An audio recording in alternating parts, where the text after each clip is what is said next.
안녕하세요. 만나서 반갑습니다. 자, 지난 강의에 이어서 폐기물의 고형화 처리에 대한 내용을 한번 살펴보도록 하겠습니다.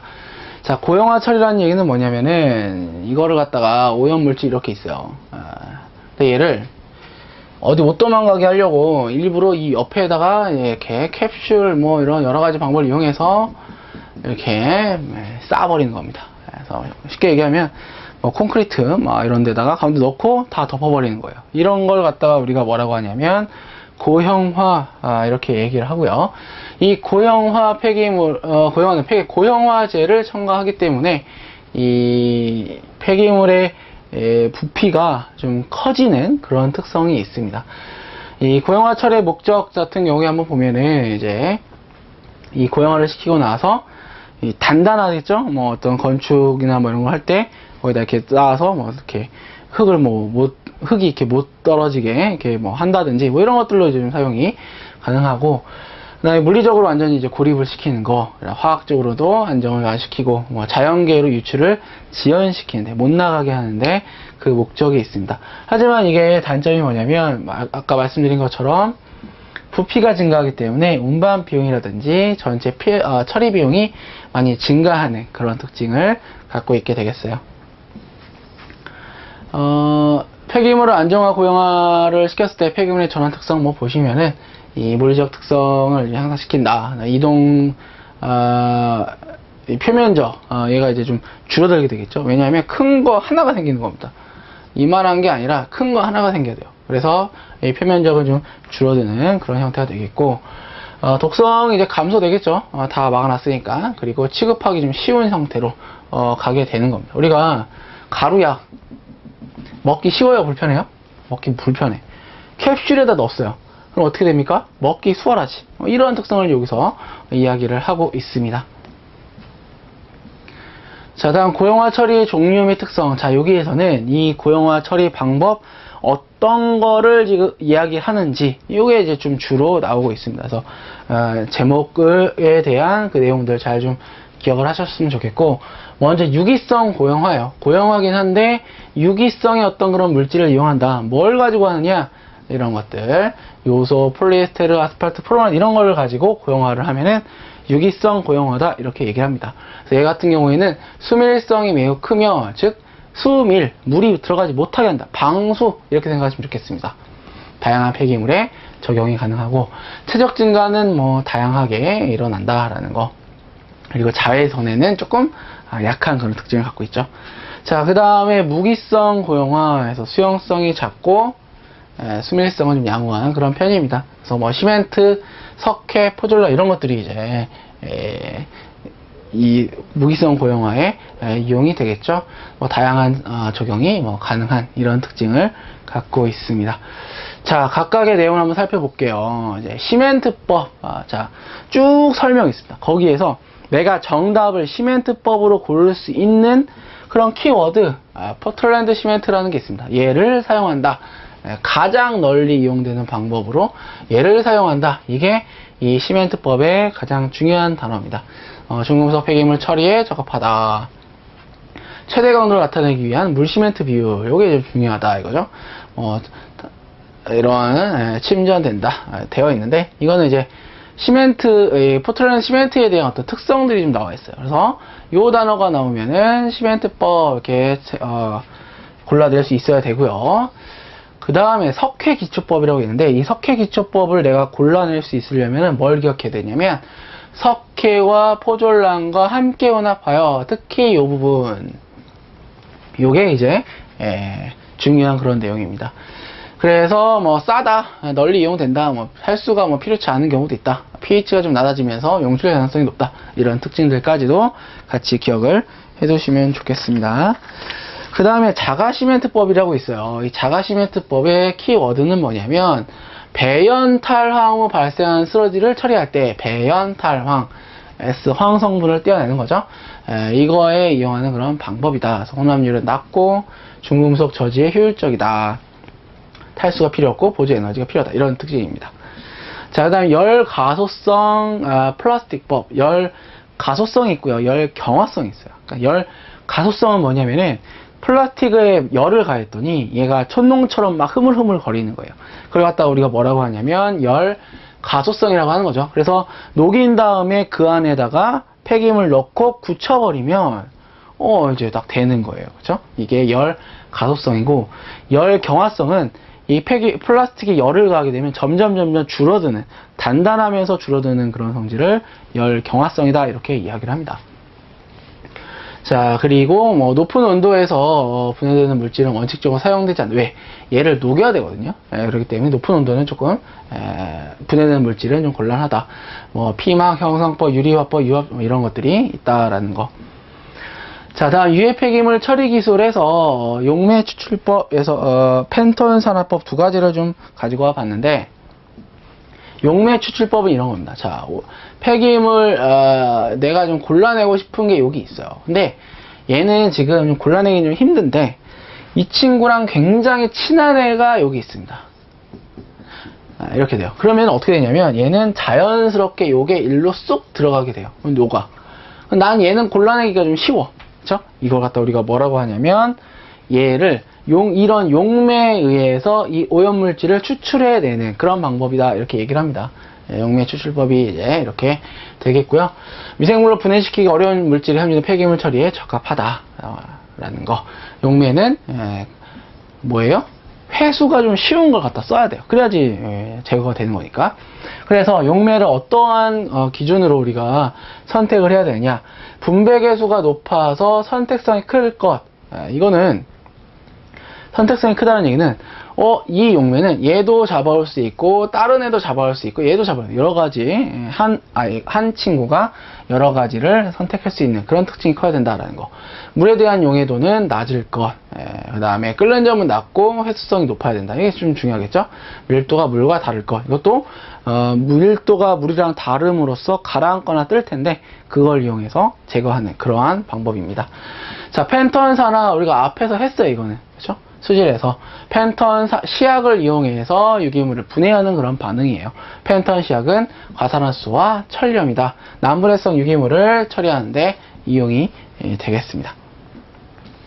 자, 그 다음에 고형화 연료에서 이제 RDF에 대한 내용을 한번 볼게요. 이거는 그러니까 폐기물을 연료로서 재이용하는 어떤 그러한 내용입니다.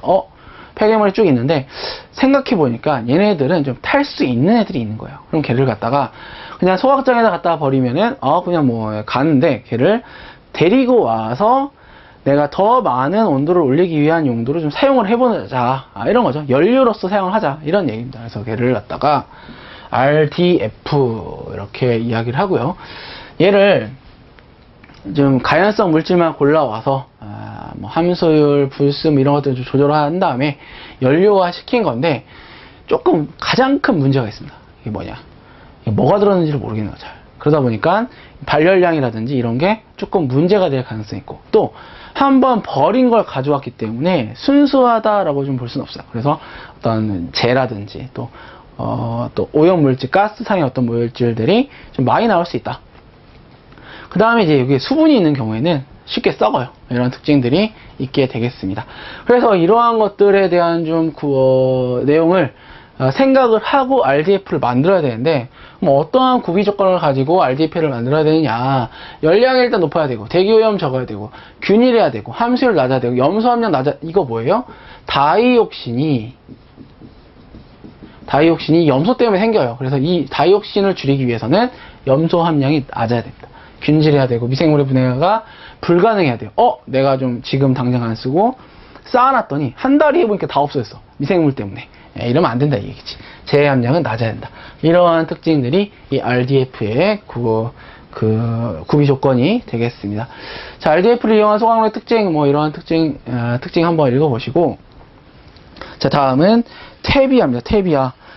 자, 테비아는 이거는 말 그대로 이제는 실제로 테비라는 거는 뭐 사실 화학적 뭐 비료 이런 것도 있잖아요. 그래서 토양의 토양의 어떤 성능을 좋게 만드는 거예요. 그러니까 토양은 사실 이제 뭐 식물도 자라게 하고 해야 된다. 비옥한 토양이 되게 해야 된다. 뭐 이런 개념이죠. 이 함유된 분해 가능한 유기물을 이 분해 가능한 유기물을 생물학적으로 안정시키고 이제 토양 계량제 비료로 사용할 수 있게 하는 게 퇴비합니다. 우리가 가장 좀 많이 볼 수 있는 거, 옛날에, 그러니까 지금은 아니에요. 옛날에는 축사에서 나오는 그 동물, 소똥, 이런 것들을 갖다가 쌓아놓고, 진짜 언제적 얘기야, 이게? 지푸라기를 막 꽂아요. 난 계속 뒤집어만 줘요, 계속. 그러면 그게 냄새가 없어지고, 그 다음에 퇴비가 됩니다. 그럼 그거 가져다 이렇게 뿌리기도 하고, 이랬다라고 저도 들었어요. 지금은 이제 이렇게 했다면 큰일 나죠. 이런 것들이 이제 퇴비화, 이렇게 얘기하는 거고요. 호기성 퇴비화에 대한 장점과 단점, 이렇게 나와 있습니다. 일반적으로 퇴비화는 이제 호기성과 혐기성 두 가지가 있는데, 먼저 호기성부터 보시면은 말 그대로예요. 산소가 존재하는 상태에서 유기물을 안정화시키는 방법입니다. 그래서 공기를 계속 불어넣어주기 때문에 냄새가 잘 나지는 않는다. 아예 안 나지는 않죠. 그 다음에 재활용이 가능하다. 그리고 낮은 에너지를 소모하고 초기 투자는 조금 낮다라는 거.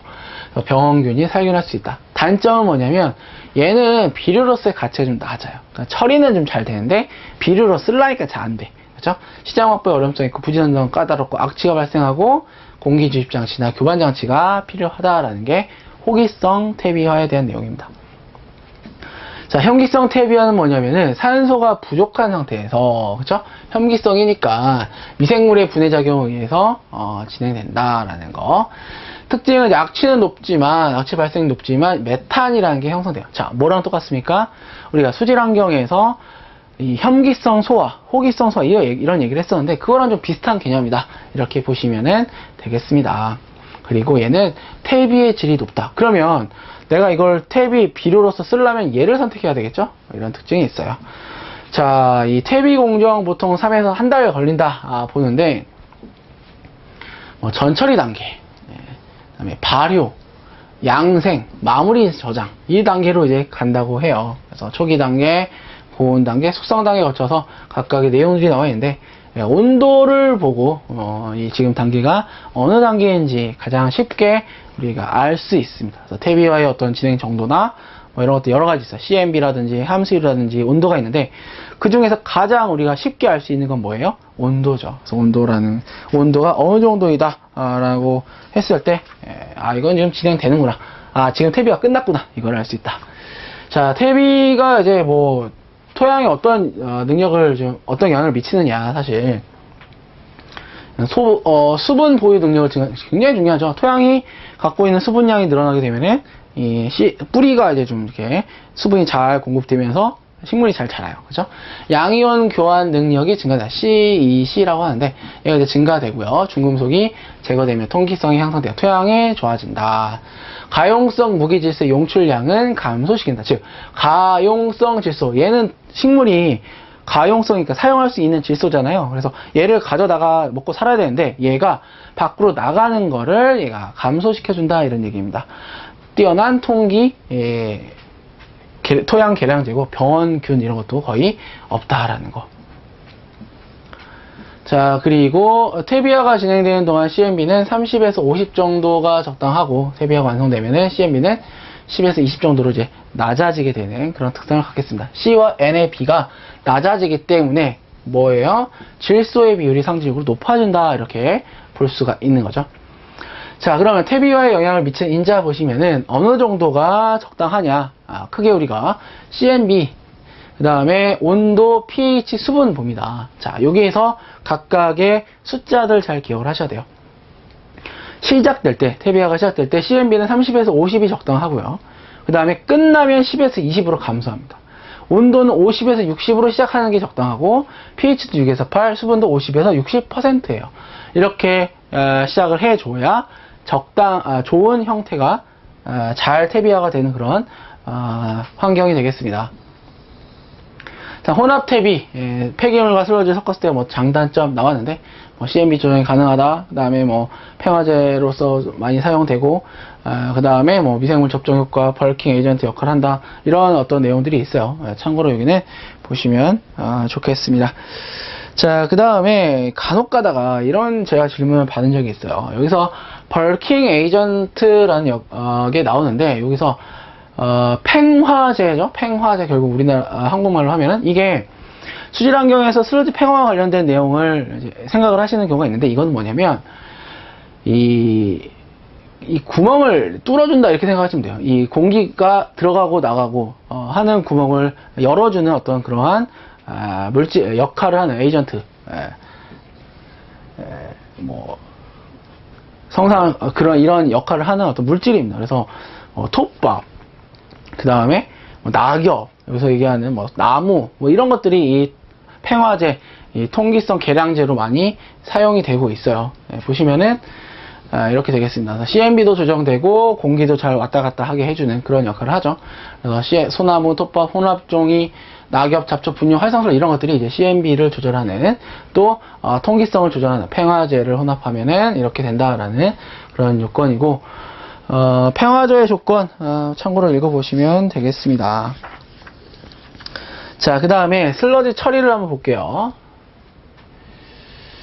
자, 슬러지 처리 같은 경우에는 우리가 수질 환경에서 이 내용들을 또 다 다뤘습니다. 그래서 슬러지 개요 에서부터 보면은 이거는 이제 TS 플러스 수분이 슬러지가 되는 거고요. 이 TS는 VS 플러스 FS로 나눕니다. 결국 슬러지는 VS 플러스 FS 수분으로 나타나게 되겠고, 각각의 밀도로 나눈 값이 이렇게 등식으로 성립을 한다라는 것까지. 슬러지 처리 계통, 이것도 마찬가지로 수질 환경에서 나왔었죠. 농축, 소화, 계량, 탈수, 최종 처분의 형태로 가게 되겠고요. 농축이라는 거는 더 농축된다, 더 진하게 된다 이런 뜻이에요. 수분이 제거되면서 고형물질이 더 응집하게 되는 그런 형태가 농축에 대한 그런 내용입니다. 자, 그 다음에 이 농축에 대한 종류가 있어요. 중력식 농축, 원심분리 농축, 두 가지가 여기에서 좀 이야기를 하고자 하는데, 중력식 농축은 말 그대로 중력에 의한 농축이에요. 그래서 약간 좀 큰 슬러지가 있어요. 무거운 슬러지가 있을 때, 뭐 1차 슬러지라든지 이런 경우에 굉장히 적합하다. 간단하고 유지관리가 용이하고 약품을 사용하지 않고, 하지만 악취가 발생하고요. 또 가벼운 슬러지, 잉여 슬러지 농축 같은 경우에는 적합하지가 않습니다. 그렇죠? 그 다음에 이 온도가 높을수록 고용물 해수율은 뭐 낮아지는, 또 무기물 함량이 높을수록 농축 효율은 높아지는 이러한 특징을 갖고 있게 되겠습니다. 그 다음에 원심분리 농축이라고 있어요. 이건 뭐냐면은 우리 원심력을 이용한 겁니다. 그래서 원심분리 돌아, 여기서 바깥으로 가려고 하는 힘이 원심력이죠. 그래서 가해라고 해도 되나? 이 측면적으로 슬러지를 쏠리는 그런 형태가 이제 원심분리 농축이고, 얘는 가벼운 잉여슬리 농축에도 효과적으로 작용을 한다라는 거. 그리고 유지관리비는 어렵고 관리비가 든다라는 특징이 있습니다. 자, 그 다음에 이제 소화와 관련된 내용인데요. 이 소화도 마찬가지로 우리가 수질환경 쪽에서 다 다뤘던 그런 내용이죠.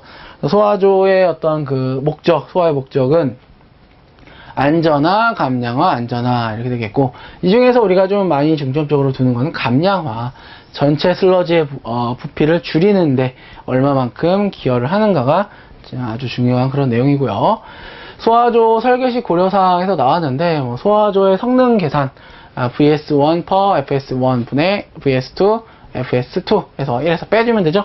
이것도 마찬가지로 수질 환경에서 똑같은 그런 내용이 되겠습니다.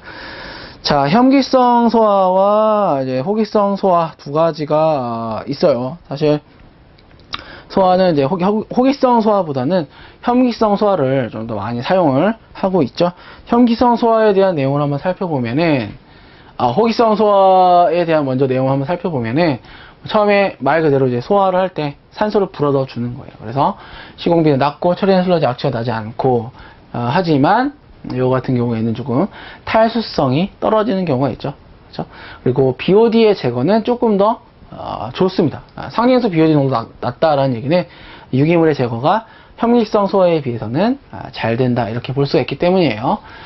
자, 다음 현기성 소화는 우리가 산생성균 플러스 유기물 요게 만나가지고 유기산을 형성하고 메탄과 이산화탄소가 발생하는 이 과정을 우리가 현기성 소화 과정이다 이렇게 얘기합니다. 여기에선 뭐예요? 현기성이죠. 산소가 관여하지 않아요. 자, 그래서 pH는 뭐 중성 때, 그 다음에 뭐 CO2는 30에서 40% 정도, 메탄, 약 알칼리 상태가 이제 좀 메탄이 잘 나올 수 있는 어떤 그러한 상태가 되겠고, 이렇게 하기 위해서 알칼리도는 뭐 한 1000에서 5000mg/L 정도 이렇게 유지를 하고 있어야 된다. 자, 현기성 소화의 어떤 특징, 우리가 앞에서 그 수질 환경에서도 똑같이 나왔던 내용인데, 병원근을 주기관을 통제할 수 있고, 시간이 좀 느리다. 미생물 성장 속도도 느리고, 악취가 발생한다. 그리고 시간이 좀 적응하는데 길다라는 거. 슬러지 발생량은 감소시킬 수 있고, 메탄가스가 나온다. 여기 하나 더, 탈수성이 좋다. 이러한 특징이 있게 되겠습니다. 자, 그 다음에, 이거 했던 그런 내용이니까 한번 보시면 좋을 것 같고요. 표로 이제 현기성 소화와 호기성 소화를 비교를 해봤어요. 그래서 온도, 그 다음에 유지비, 그 다음에 운전 기간, 그 다음에 탈수와 비료의 어떤 그 가치, 수질, 악취, 에너지 이렇게 비교를 해놨으니까 이 표를 보시면서 한 번 더 정리하시면 되겠습니다.